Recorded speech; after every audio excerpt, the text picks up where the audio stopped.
자, 오늘은 나는 선한 목자라라는 말씀을 가지고 말씀 나누겠습니다. 저희가 창세기부터 올해부터 시작해서 쭉 구약부터 훑고 있는데 지금 신명기를 읽고 있는 중이지만 제가 그 선교여행 갔다 와서 이 말씀으로 선교여행 중에 나눌 일이 있어서 더 선교여행 갔다 온 그 바로 다음 날이니까 여러분과 또 나누기 원합니다. 이 선교여행 여러분 아시지만요, 참 독특한 선교여행이에요. 중앙아시아 키르기즈스탄에 있는 그 인터내셔널 메디컬 스쿨에 그 인디안 학생들이 이렇게 와 있는 겁니다. 그러니까 우리가 이 선교 여행들을 그 인디안 학생들한테 가는 건데, 그 중앙아시아는 여전히 이제 러시아어를 써요. 그 러시아를 쓰는 러시아 교회에서 이 인디아 학생들을 영어 랭귀지 미니스트리를 하는 겁니다. 그러니까 우리 교회에서 이해하듯이 우리 영어권 교회에서 스페니시어를 랭귀지 미니스트리 하는 것처럼 러시아 교회에서 이 인디안 스튜던트한테 이 영어로 랭귀지 미니스트리를 하는 곳이에요. 그 랭귀지 미니스트리를 하는 인디안 학생들한테 1년에 한 번씩 수련회를 열어주는 겁니다. 수련을 열어주는데 그 산속에 우리 뭐 레이크타워 같은 곳이에요. 레이크타워 같은 곳에 수련을 열어주니까 그 학교 학생들이 그 기독교인이 아니라도 많이 옵니다. 그러니까 1년에 한 번 한 70명, 뭐 교회 아마 학생들은 한 20-30명밖에 안 되겠지만 기독교인들은 인디안 학생들이 막 힌두교 학생들, 무슬림 학생들이 많이 와서 기독교 포럼을 여는 곳이에요. 그래서 그 수련회를 도와주기 위해서 미국에서 이렇게 팀이 가는 겁니다. 그러니까 선교여행에 집을 지으러 갈 수도 있고, 뭐 BBS를 하러 갈 수도 있고, 뭐 의료 선교를 갈 수도 있지만 이 선교는 정말 복음을 전하러 가는 것이에요. 다른 그 종교의 학생들이 그곳에 기독교 포럼에 와 있어서 그 학생들에게 우리가 믿음을 전파하는 소중한 곳이고요. 그 학생들이 이 메디컬 스쿨 스튜던트이기 때문에 5년 동안 학교를 다니는데 그 와중에 예수를 영접해서 졸업하고 인도로 가게 되면요, 인도 선교에 또 기반이 되는 겁니다. 그러니까 참 놀라운 가능성을 가지고 있고, 제가 생각하기엔 인도에 가서 선교하는 것보다 더 나은 것 같아요. 인도에 가서 우리가 어느 마을에 가서 막 그 동네 사람들 붙들고 있는 것보다 이 외국에 나와 있는 인디아 학생들에게 기독교를 전파해서 예수님 복음을 받아들이게 하고 인도로 파송을 하는 겁니다.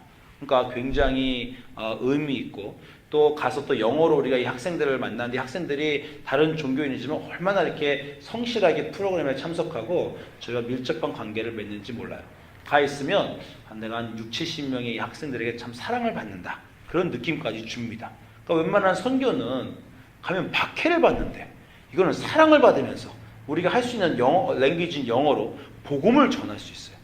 그것도 딱 이렇게 딱 이렇게 기독교 그 리트릿이라는 공간에서 제가 보기엔 이거보다 더 좋은 선교의 공간이 있을까 싶습니다.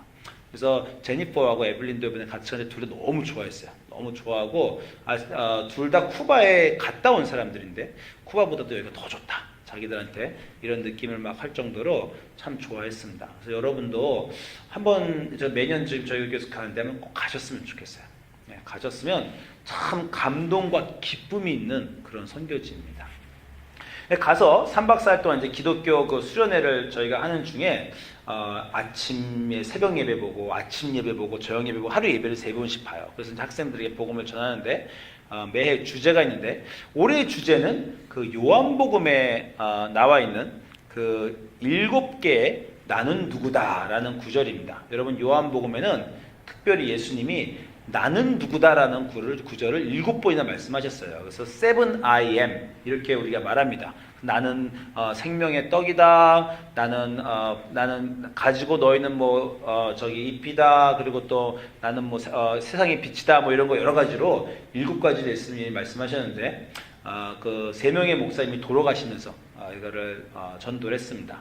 저한테 맡겨진 구절은 오늘 저희가 읽은 나는 선한 목자다, 요한복음 10장 11절부터 14절에 있는 나는 선한 목자다, 이 구절이 이제 저한테 또 있었고, 또 나는 부활이고 생명이다, 이 구절을 가지고 제가 전도할 기회가 있었어요.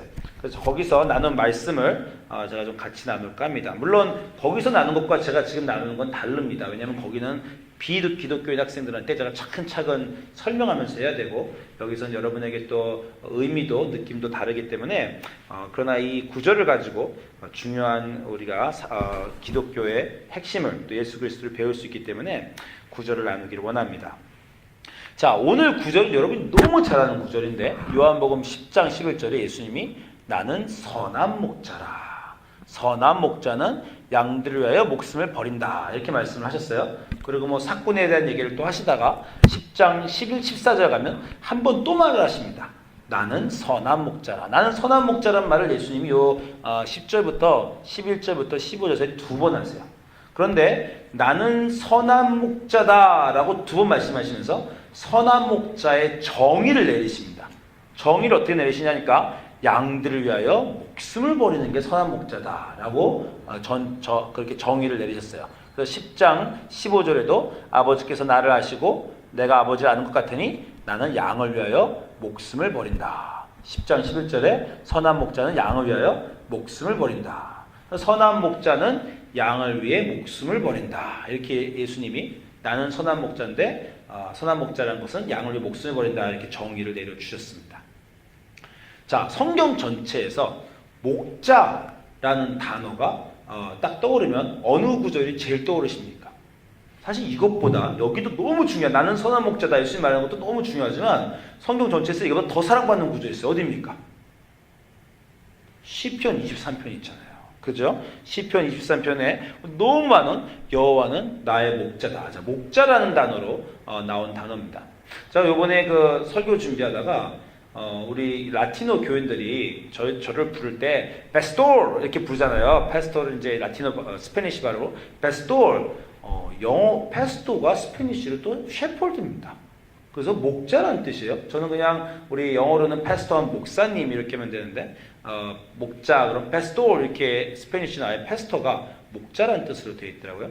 그래서 목자라는 뜻을 우리가 성경 전체에서 가장 잘 볼 수 있는 것이 시편 23편인데 시편 23편 여러분 너무 잘 아시죠? 다 외우고 계시죠? 그죠? 여호와는 나의 목자시니 내게 부족함이 없으리로다. 그래서 그가 나를 푸른 풀밭에 누이시며 쉴 만한 물가로 인도하시며 내 영혼을 소생시키시고 자기 이름을 위하여 의의 길로 인도하시는도다. 내가 사망의 음침한 골짜기로 다닐지라도 해를 두려워하지 않을 것은 주께서 나와 함께 하심이라. 주의 지팡이와 막대기가 나를 안위하십니다. 여러분 너무 잘 아시는 구절이고 어떤 분들은 아침마다 일어나면 이 시편 23편을 암송함으로 하루를 시작하시는 분들이 있다고 할 정도입니다.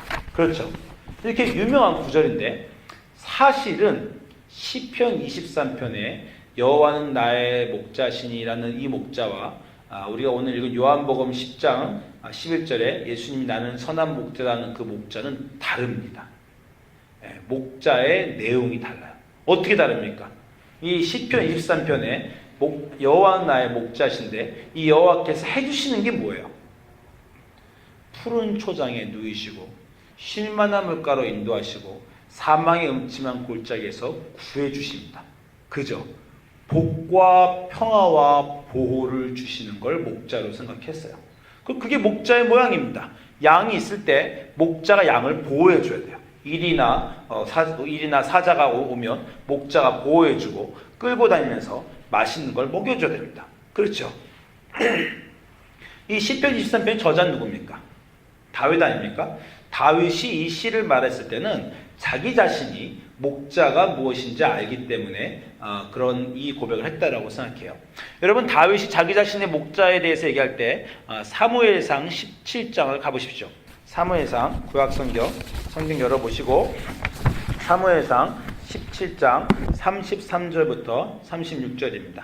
사무엘상 17장 33절부터 36절 여러분 성경 찾아보시면 다윗이 자기가 어떤 목자인가 말하는 구절이 있어요. 사무엘상 17장 33절부터 36절입니다. 자, 봉독하도록 하겠습니다. 사울이 다윗에게 이르되 이게 다윗이 이제 골리앗과 싸우러 나가는 장면이잖아요. 사무엘상 17장 33절에 사울이 다윗에게 이르되 내가 가서 저 블레셋 사람과 싸울 수 없으리니 너는 소년이요 그는 저 골리앗은 어려서부터 용사의 민이라. 그랬더니 다윗이 사울에게 말하되 주의 종이 아버지의 양을 지킬 때에 사자나 곰이 와서 양떼에서 새끼를 물어가면 내가 따라가서 그것을 치고 그 입에서 새끼를 건져내었고 그것이 일어나 나를 해하고자 하면 내가 그 수염을 잡고 그것을 쳐 죽였나이다. 주의 종이 사자와 곰도 쳤은즉 살아계신 하나님의 군대를 모욕한 이 할례받지 않은 블레셋 사람이니까 그가 그 짐승의 하나같이 되리이다. 이렇게 다윗이 고백하는 구절이 있어요. 다윗이 목자였습니다. 목자로서 이 다윗은 자기의 양을 구해내는 그런 튼튼하고 용감한 그런 목자였어요. 다윗의 이미지를 이렇게 보십시오. 다윗의 그림 이 구절을 보면 사자를 때려잡고 자기 양을 사자 입에서 구해내고, 이 다윗의 모습이 그대로 이스라엘 백성을 구해내는 골리앗을 쳐서 이기는 다윗의 모습입니다. 그죠? 시편 23편에 나오는 여호와는 나의 목자시니라는 구절도 다윗이 스스로 고백한 자기가 목자라는 구별도 목자에 대한 정의는 양을 보호해 주는 것이에요. 그죠? 양을 위험으로부터 보호하고 양의 위험으로 온 것을 자기가 때려서 물리치고 그 양을 안전한 곳으로 이끄는 그런 양입니다. 그런 목자예요. 그죠? 근데 예수님이 오늘 이상한 말씀하셨어요. 나는 선한 목자라. 그 다음에 시편 23편과 우리 연결하면 선한 목자는 그 양을 위험으로부터 지켜내느니라. 이렇게 말해야 돼요. 사실은 선한 목자는 강한 목자여야 됩니다. 그죠? 강해서 사자와 곰과 이리로부터 자기 양을 지켜내는 게 선한 목자고, 선한 목자가 강한 목자입니다. 근데 예수님은 뭐라고 하셨냐면 나는 선한 목자인데 선한 목자라 내 양을 위해 죽는다. 이렇게 얘기를 하셨어요. 목자는 강해야지요.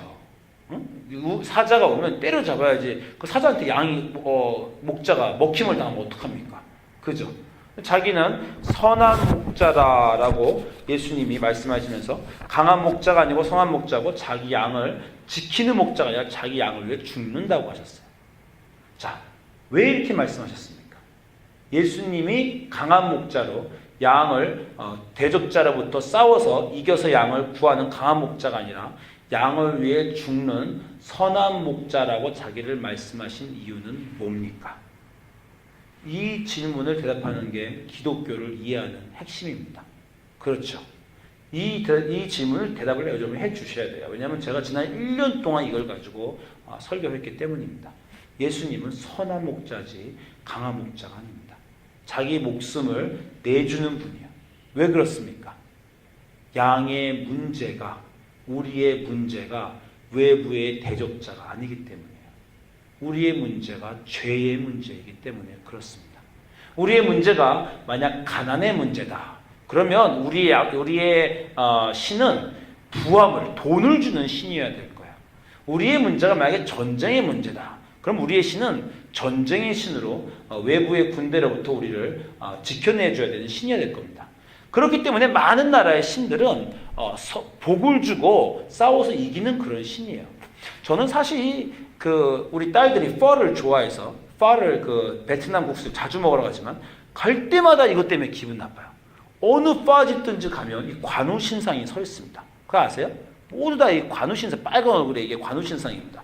관우 신상이 서 있는 거는 나쁜 애군이 들어오면 관우 신상이 물리쳐주고 거기에 복을 주는 걸로 이 모든 베트남 레스토랑마다 다 있고 또 중국 음식점도 가도 이게 참 많이 있어요. 그들이 섬기는, 세상 사람들이 섬기는 신은요, 애군이 올 때, 악한 신이 올 때 칼을 들고 무찔러주는 장수 같은 신입니다. 그리고 번개를 들고 자기들을 위해서 싸워주는, 전쟁에서 이겨주는 신을 원하고 또 부함을 주는 그런 신을 세상 사람들은 원해요. 왜냐하면 자기들의 문제가 가난의 문제고 전쟁의 문제고 또 악한 것과 싸우는 문제라고 생각하기 때문입니다. 그러나 성경은 분명히 말씀합니다. 우리의 문제는 전쟁의 문제도 가난의 문제도 아닙니다. 우리의 문제는 죄의 문제입니다. 죄가 우리를 집어삼켰고 우리가 죄의 노예가 돼서 우리가 죄인 된 것이 우리의 문제예요. 그래서 만약에 예수님이 강한 목자라면 죄인이 우리는 죽어야 됩니다. 강한 목자가 와서 우리의 문제인 죄와 싸우면 우리의 죄가 우리 안에 있기 때문에 우리가 다 죽을 수밖에 없어요. 그래서 우리를 죽이실 수 없으니까, 죄인인 우리를 죽이실 수 없으니까 본인이 우리 대신 죽는 선한 목자가 되시는 것이 우리 예수님입니다. 그게 기독교와 다른 종교를 다르게 만드는 것이고 예수님과 다른 신을 다르게 만드시는 것이에요. 우리가 여러 번 보았지만 요한복음 1장 29절에 세례요한이 예수께서 자기의 나오심을 보고 이르되 보라, 세상 죄를 지고 가는 하나님의 어린 양이다. 우리의 문제가 죄의 문제이기 때문에, 전쟁도 가난의 문제도 아니고 죄의 문제이기 때문에 그 죄를 지고 가는 하나님의 어린 양이 예수님이시고, 그렇기 때문에 선한 목자인 예수님은 우리를 죄에서 구원하시기 위해서 자기 목숨을 버리시는 분이시라는 것입니다. 왜 자기 목숨을 버리셔야 됩니까? 이건 우리가 지난 몇 주 동안 제가 여러 번 설명했어요. 그렇죠? 우리가 아담이 죄를 짓고 그 죄의 우리가 종이기 때문에 그 죄의 종으로서 우리는 죄의 종으로는 값을 주고 사줄 수밖에 없다. 그래서 예수님이 자기의 생명으로 우리를 사주셨다라고 우리가 고백하는 것입니다. 여러분, 이 창세기에 죄의 문제가 나왔으니까 창세기에 있는 죄의 문제를 잠깐 좀 봤으면 좋겠어요. 우리가 작년 요맘때도 이 문제를 봤습니다. 제가 늘 사순절 시작 때는 죄의 문제를 봐요. 왜냐하면 예수님의 광야 40년과 우리의 죄의 문제가 연결되어 있기 때문입니다. 여러분이 다 아시겠지만 우리가 처음 죄를 질 때 하나님의 말씀을 듣지 않고 그 사탄의 말을 들었어요. 사탄이 말을 들을 때 사탄이 우리를 꿰었는데 왜 꿰었냐면 그 과일을 가지고 꿰었어요. 과일을 갖고 너희는 죽지 않겠다라고 했는데 그 과일의 모양이 어떠했습니까? 과일, 여자가 창세기 3장 6절 보면 그 나무를 본즉 먹음직도 하고 보암직도 하고 지혜롭게 할 만큼 탐스럽기도 한 나무다. 여자가 이 세 가지 유혹에 넘어갔다고 했습니다. 우리 모든 인간이 이 죄의 유혹이 우리 안에 있어요. 먹음직도 하다라는 건 우리 육체의 욕망입니다. 음식과 성욕과 우리가 인생의 몸으로 즐길 수 있는 모든 것을 얘기하는 게 먹음직하다는 거예요. 그리고 보암직하다는 건 우리 인생의 자랑입니다. 우리가 늘 거울을 하루 종일 여러 번 보고 머리를 만지고 어떤 사람은 성형수술을 하고 화장을 하고 옷을 단정히 입고 이게 다 뭐 하는 거예요? 다른 사람 앞에서 자기를 보이려고 보암직하게 하려고 하는 것이고, 그 다음에 지혜를 갖는다는 건 힘을 갖는다는 얘기입니다. 이 세상에 선악을 결정하는 힘을 갖는다는 거고, 힘을 가져서 남을 좌지우지하는 판사나 대통령의 자리에 올라간다는 것이에요. 이것을 요한일서에 보면, 요한일서 가면 똑같이 그렇게 말씀하시죠. 너희 인생의 자랑이 요한일서 1장 2장 16절 가면 이 세상에 있는 모든 것이 육신의 정욕과 안목의 정욕과 이생의 자랑이다. 육신의 정욕이 바로 먹음직하다는 것이고, 이 안목의 정욕이 보암직하다는 것이고, 이생의 자랑이라는 게 바로 우리가 이생에서 힘을 갖고 있다는 그걸 말씀해 주는 겁니다. 이게 모든 인간의 죄 안에 있다는 거예요. 여러분 안에 그 욕심이 있습니까? 이 욕심을 넘어서기가 너무 어려워요. 제가 제 주변의 사람들을 보니까요, 이 다 세 가지 약한데 특별히 그 중에 하나에 더 약합니다. 사람마다 달라요. 어떤 사람 보니까 음식에 왜 이렇게 사족을 못 쓰는 사람이 있어요. 또는 막 여자나 막 성욕에 사족을 못 쓰는 사람이 있습니다. 또 어떤 사람은 그것도 약하지만 더욱더 남들 앞에서 자기를 어떻게 보이려고 어쩔 줄 몰라면서 거울을 정말 하루에도 수십 번씩 보고 옷을 이 옷을 입어봤다가 저 옷을 입어봤다가 그 남들이 어떻게 자기를 좀 잘 알려줬으면 좋겠을까 막 이런 거를 또 고민하는 사람이 있어요. 또 어떤 사람은 아주 좀 무섭게 파워에 집착하는 사람도 있습니다. 높은 자리에 올라가려고 그러고 남들을 좌지우지하려고 그러고. 그런 게 여러분 안에 있죠. 여러분 이 세 가지 중에 어떤 게 더 약하십니까? 세 가지에 다 약해요. 우리가 세 가지에 다 약한데 그 중에 특별히 자기가 약한 게 사람마다 또 더 있더라고요. 저는 죄 창피한 얘기지만 두 번째 약한 것 같아요. 왜냐하면 집에서 나올 때마다 옷을 그렇게 여러 번 입어봐요. 제가 이 옷 입어보고 이거 괜찮아? 안 되면 이거 벗어보고 이거 괜찮아? 사람들 앞에서 제가 이상하게 보이는 거를 굉장히 제가 신경을 쓴다는 걸 알았습니다. 먹는 거는 그렇게 제가 욕심을 안 부리는 것 같아요. 권력도 제가 이렇게 별로 권력도 없어요.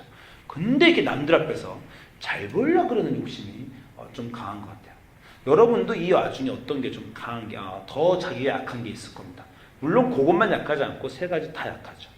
이 세 가지 거를 예수님이 극복해 주시는 게 바로 이 사순절 동안 우리가 있는 사막의 얘기 아닙니까? 예수님이 40일 동안 사막에서 금식하시고 사탄이 시험하실 때 제일 먼저 배고픈 예수님을 건드려서 이 돌들을 떡덩이가 되게 하라. 이렇게 해서 배고픈 유혹을 한번 해보고, 그 다음에 저 높은 성전에 올라가서 뛰어내려라. 천사가 너를 붙잡아 줄 것이다. 하늘에서 천천히 천사가 붙잡힘을 잡고 하강할 것이다.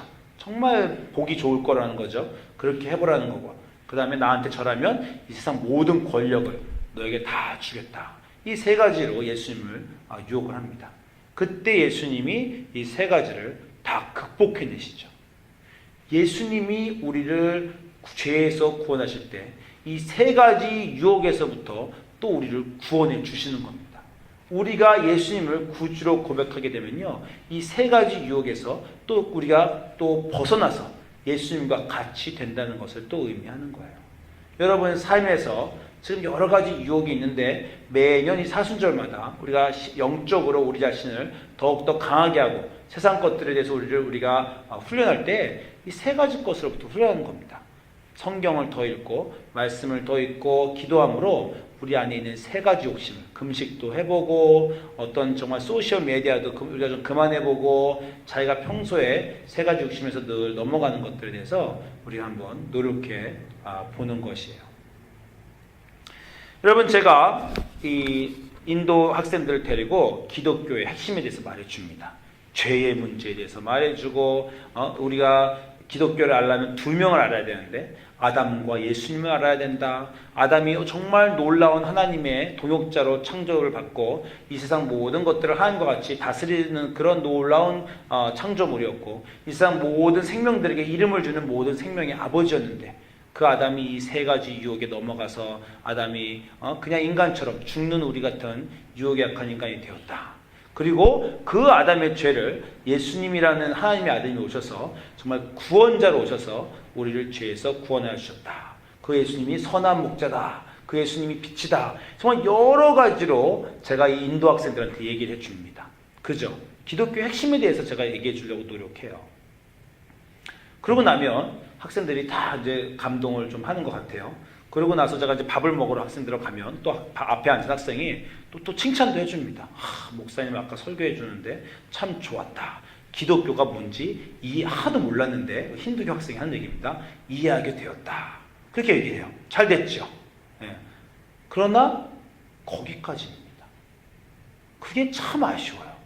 기독교가 뭔지 이건 인트로덕션 투 크리스천리티 수업을 제가 한 것 같아요. 기독교란 뭐냐? 성경이 말하는 건 뭐냐? 죄란 무엇이냐? 예수 그리스도란 누구냐? 이걸 잘 설명해 주는 것도 너무 중요하고 그것을 제가 잘 설명해 주면 그게 씨를 뿌린 게 돼서 어느 순간에 그게 열매를 맺을 수도 있겠지만 일단 제가 열심히 설명했는데 대부분의 반응은 고맙다, 잘 들었다 까지입니다. 왜 예수님을 안 받아들이죠?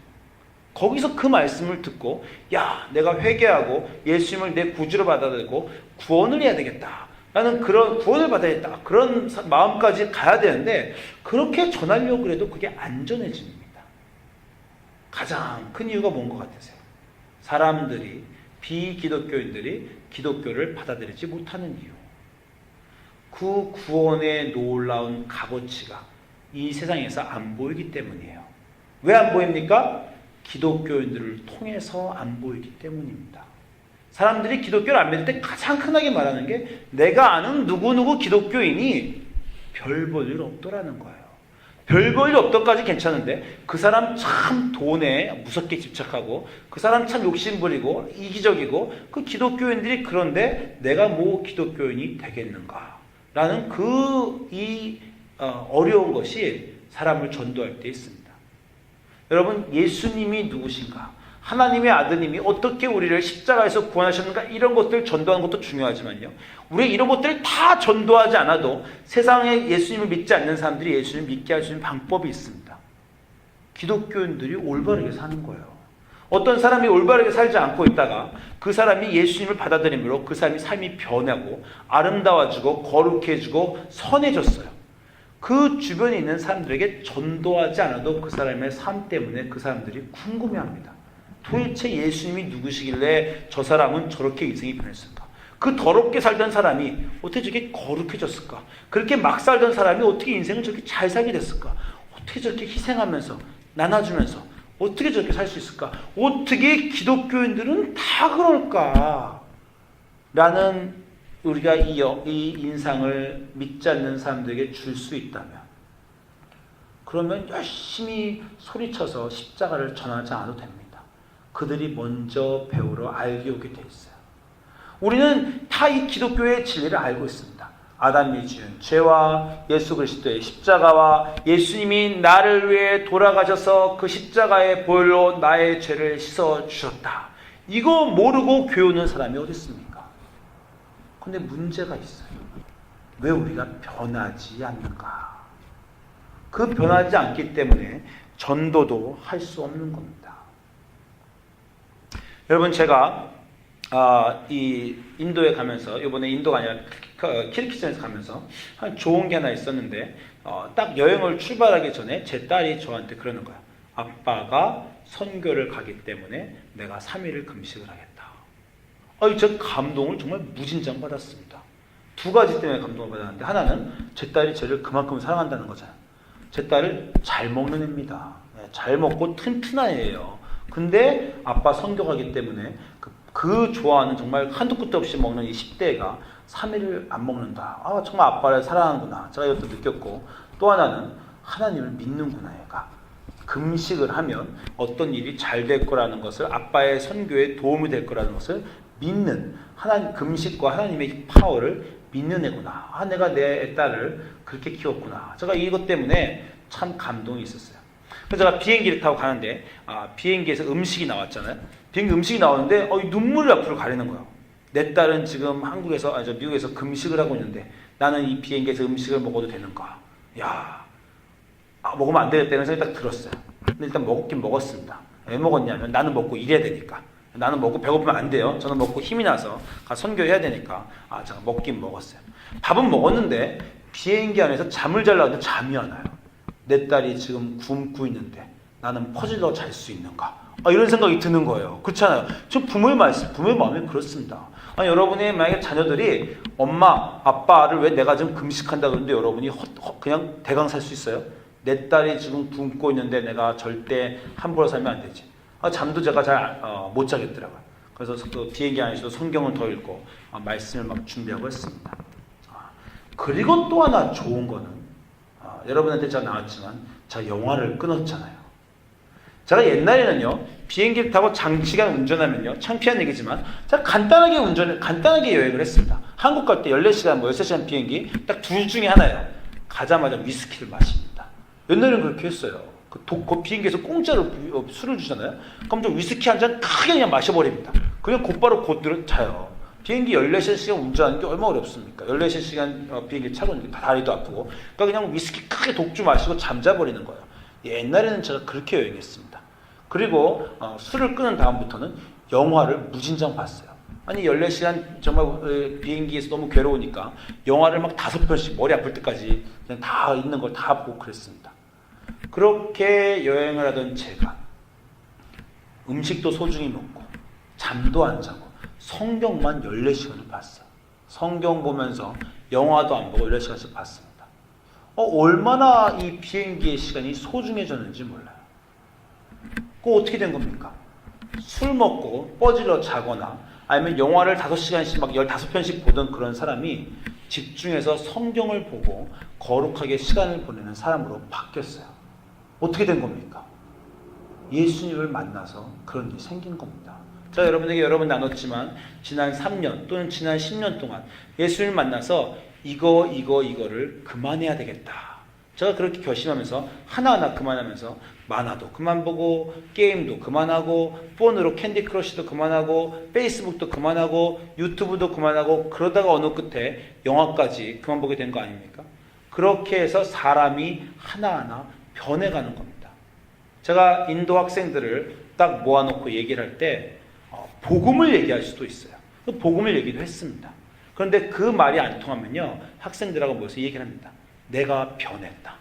나란 사람은 이러이러한 사람이고 술을 먹고 그냥 자거나 아니면 그냥 영화를 보는 사람이거나 그런 사람이었는데 예수님을 만났더니 나란 사람이 이렇게 변했다. 그게 복음의 증거입니다. 우리 아는 목사님 중에 한 명은요, 아주 대놓고 얘기하시더라고요. 자기가 포르노를 봤다는 거예요. 목사님인데도 자기가 가끔 가다가 밤에 포르노를 봤다라는 겁니다.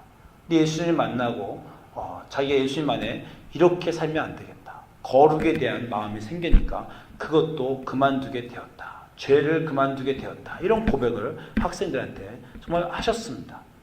예수님을 만나고 그 전에 자기의 삶이 바뀌는 것을 고백하는 것이 기독교의 삶입니다. 예수님은 선한 목자신데 선한 목자가 그 목숨을 우리를 위해 주셨어요. 그래서 생명을 우리를 위해 주셔서 우리 생명을 사신 것도 있지만 우리에게 중요한 것은 선한 목자이신 예수님이 나를 위해 돌아가셨으니 그 나를 위해 돌아가신 예수님의 감동으로 나도 이제 이렇게 살면 안 되겠다 라는 그 감동으로 우리 인생을 바꾸는 것이 기독교의 삶입니다. 예수님 선한 목자인데 여러분 이렇게 재밌는 그림을 볼 수도 있어요. 예수님은 선한 목자로 그 양을 구하셨는데 그 양은 그럼 어떻게 살아야 됩니까? 자기를 위해 생명을 바쳐주신 그 예수님을 위해서 그 양도 선한 목자처럼 살고자 하는 것이 우리 기독교의 진리인 거예요. 나는 그냥 예수님이 나를 위해 다 구원하여 주셨으니 나는 놀고 먹겠다. 나는 하나도 바뀌지 않겠다. 지난 10년 동안 교회를 나오지만 나는 늘 똑같은 사람이고 거룩함을 연습하는 것도 없고 어떤 나쁜 것을 그만두는 것 없이 그냥 살고 있다면 선한 목자인 그 예수님이 우리 위해 생명을 바꾸신 예수님이 삶이 우리 안에 의미가 없어지는 것입니다.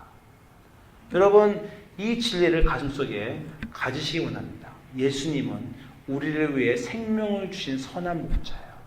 그 예수님이 우리 위해 생명을 주셨다는 그 감동이 성령으로 우리 안에 있으면 이대로 살 수 없습니다. 세상에서는 그냥 그 정도 살면 된다고 생각하지만 우리는 더욱더 거룩해지기를 원하고 더욱더 하나님과 가까워지기를 원하고 더욱더 사랑하기를 원하고 희생하기를 원하는 그런 삶을 살 수밖에 없어요. 여러분이 그 감동을 가지고 자기의 생활을 하나하나 바꿔나가실 때 지금 세상 사람들은 괜찮다고 하지만 나는 조금만 더 내가 생각하는 것들을 바꿔나가시고 더욱더 거룩함을 연습하실 때 그래서 다른 사람에게 감동을 줄 만큼 여러분의 삶이 변하실 때 그럴 때 복음을 진정 전파할 수 있는 겁니다. 예수님이 누구신가라고 말하는 것이 아니라 그 누구신 예수님이 그 일을 하셨기 때문에 그 내가 이렇게 변했다라는 것을 보여주심으로 참 이 세상 모든 것으로 여러분이 복음을 전하실 수 있는 참 주님의 제자가 되시기를 주님의 이름으로 축원합니다. 기도하겠습니다. 주님, 선한 목자로 우리를 위해 십자가에 달려 돌아가심을 감사합니다. 그리고 우리를 위해 이 세상의 모든 유혹들을 주님이 이겨내셨습니다. 그래서 우리도 그 유혹을 이겨낼 수 있는 그 힘을 우리에게 주셨습니다. 생명을 주신 예수님을 본받아 우리 육신의 정욕과 이생의 자락과 우리 가지고 싶은 모든 것들을 절제하면서 점점 하나님께 가까이 나아가는 주님의 참 제자가 될 수 있도록 이끌어 주시옵소서. 감사드리며 예수님 이름으로 기도합니다. 아멘.